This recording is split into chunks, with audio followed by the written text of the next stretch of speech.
And I want to thank all of you for coming out. This is a wonderful turnout, and I am just honored to be here. This is something I've been thinking about doing for a long time, and I finally threw my hat in the ring, and it means a lot that I've gotten to this point.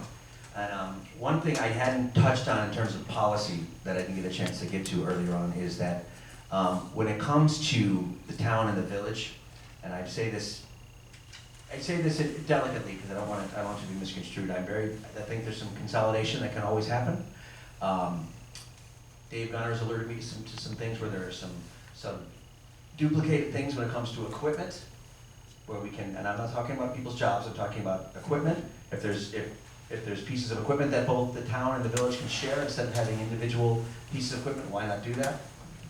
There is both of those buildings at the village Public Works Department and the Highway Department for the town. I know both of those are old buildings, and a time's going to come for new buildings. Why not have a shared building? I think that could be very beneficial for all of us. And I'm not talking about slashing across the board. I'm talking about some honest, good collaboration that can help save us some money. And I wanted to make sure I pointed that out. But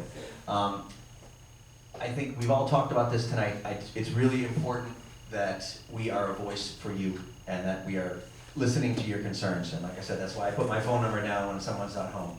And I good or bad, I want to hear from you. And regardless, I want to thank my opponents for being here as well. I want to thank all of you, and the League of Women Voters. Thank you so much for having me, and I appreciate your time. Thank you very much. Thank you for the evening.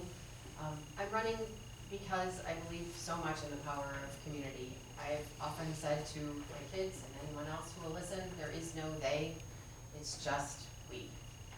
In these divided times, I think we can do a whole lot better connecting through the community, talking one-on-one across party lines, not just to the folks that we believe in, but the folks right in front of us at any given point in time.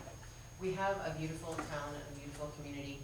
We need to do everything we can to work proactively to ensure it remains as special as it is. As I've been talking to community members, I've learned a lot about what they care about. I've received a good amount of encouragement, thumbs up, way to go. There have been people who have said things to me though, like, why do you want to put yourself in that position? You know you don't have to do this, right? As if serving the community in this way, running for office is some ugly prospect and it should be avoided. That broke my heart. This saddens me so much. Frankly, it's motivated me even more to make sure there's a clear path for other people to serve, especially other women. Why have no other women run for town board in such a long time? It is not just, it's just us. I mean, it's just us, all of us as a community working together. Who else is going to work for our town, protect all the good in it, and ensure it remains the amazing place to live and work? We cannot operate out of fear. Real progress requires taking some risks and the courage to stand up for what we believe in. I believe in building connections within our community, and I know we cannot expect to agree with everyone. We are not even going to we can't even expect to agree with the people who share our general vision, right? We're going to disagree on the small points, and that's okay. We need to be brave enough to work through our differences, share our ideas honestly and respectfully, and move forward together. I'm going to put in a plug for the comprehensive plan because that's a great opportunity for everyone to speak up. Come to the meeting tomorrow night. Reminder, please start voting on Saturday. I hope to have your vote. Please vote for the slate of J's. Thank you for your time. Thank you. I want to start by thanking the League of Women Voters for putting on this great event. I want to thank Scott and Jess. This has truly been enjoyable. I felt like I've gotten to know both of you better through this. And I want to thank the audience for coming and being so respectful and putting in your questions. It really means a lot.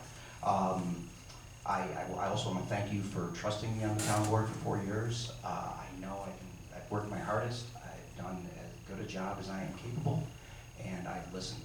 So I hope I've earned another 4 years, but that's in the voters' hands. The thing I want to say on a bigger scale is, if you want to make somebody uptight, say the word politics, right? It's a scary word, and people are like, oh, geez, I'd rather be anywhere else than I'll go to the doctor rather than talk politics. But what transpired here over the last felt like 6 hours? One's it been? Okay. It shows that's not doesn't have to be the way, right? I mean, we're all going to go back and get back on social media, and we're going to learn that the world's burning and falling terrible place, but there's rooms like this all over America.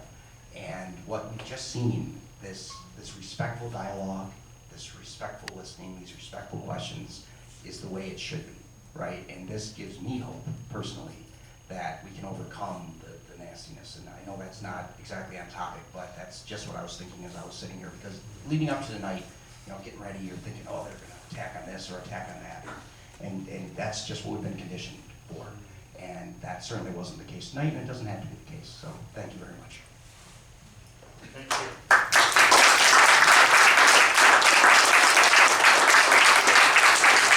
We're going to take your seats and bring up the town clerk.